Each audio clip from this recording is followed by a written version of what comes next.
Spring is here, finally, right? Farmers already gearing up for planting season, and with more on what you can expect in your community, Champaign County Farm Bureau Manager Brad Yukon joins me with details. Hey, Brad, how are you? Hey, I'm doing great today. Good. All right, spring is here. We all love that because we know warmer weather's on the way. But for farmers, spring is so much more than just some nice weather. Let's talk through a bit of what's going on in the fields or what will be here shortly. Yeah, let's talk a little bit about what's going on now. Really, the weather conditions are still wet, so we're really not seeing a lot of activity in the field at all. And so farmers are getting their equipment out. They've got a lot of equipment. When I say equipment, let's be clear, they're getting their planter ready. Is probably in the shop. They're getting it hooked up to the tractor. They're going through their planter.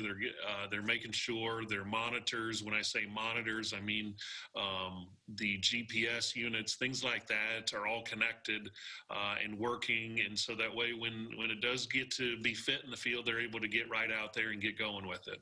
Are we looking for more of a date on a calendar or a consistency of the soil or some combination thereof for when this is the time pretty much everybody's going to be out there getting things planted? Well, I think it's a combination. It usually starts off with soil temperature, and you guys at the during the weather each evening talk about the soil temperature at the 4-inch level, and so farmers are looking at that because that's where that seed is being placed in the 4 inches depth of the topsoil. The other part of that is moisture in the soil, and is it dry enough? Is it muddy? So those are the two starting points.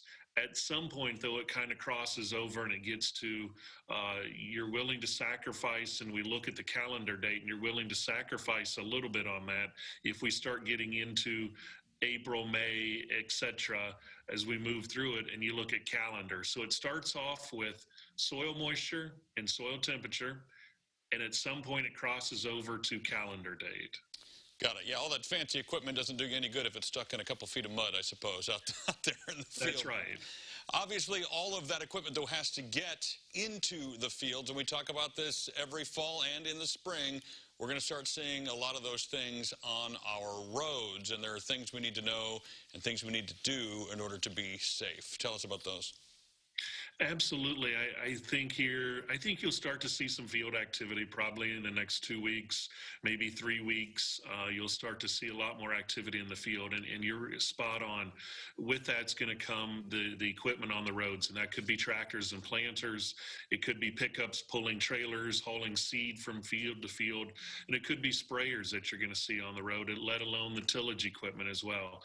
The biggest thing is to keep in mind that those pieces of equipment are all moving very slow. They're moving about 20 miles an hour or so, maybe a little faster, maybe a little slower. And you're going to close in on that when you're coming up behind it very quickly. And so you just need to slow down as you see that equipment on the road. The second thing is you have to remember how wide some of that equipment is. The width of that is going to impact how much of the road that farmer is going to be able to share with you so that you can get around it. And the last thing is we talk about that equipment making turns in the fields. That's always something to watch out for as they slow down. Sometimes, yes, they're encouraging you to pass, but sometimes they're turning into a field entrance, and that field entrance could be unmarked. What's the rule on passing? I feel like I'm always in a hurry, and if I see a piece of farm equipment, I'm like, oh boy, it's going to cost me 2 minutes or 5 minutes or 10 minutes or whatever. What are the laws in terms of when you can pass and things like that? Well, really what we're talking about is it is a two-way street, no pun intended, that farmers have to understand too, that people like yourself or others, they've got a place to get to as well. So they have to be respectful of everybody else on the road.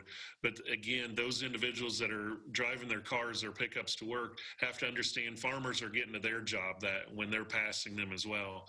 Really, I'll be honest, I'm not sure I know the rules exactly, that the state police or a county sheriff would say.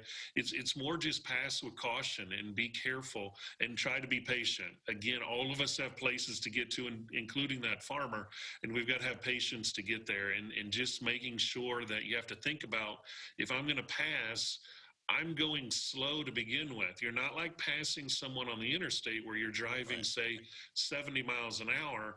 In this case, you're at 20 miles an hour, maybe 15. You have to have time to accelerate and get around that piece of equipment before that you get to that oncoming traffic. So that is a whole nother set of concern that's out there.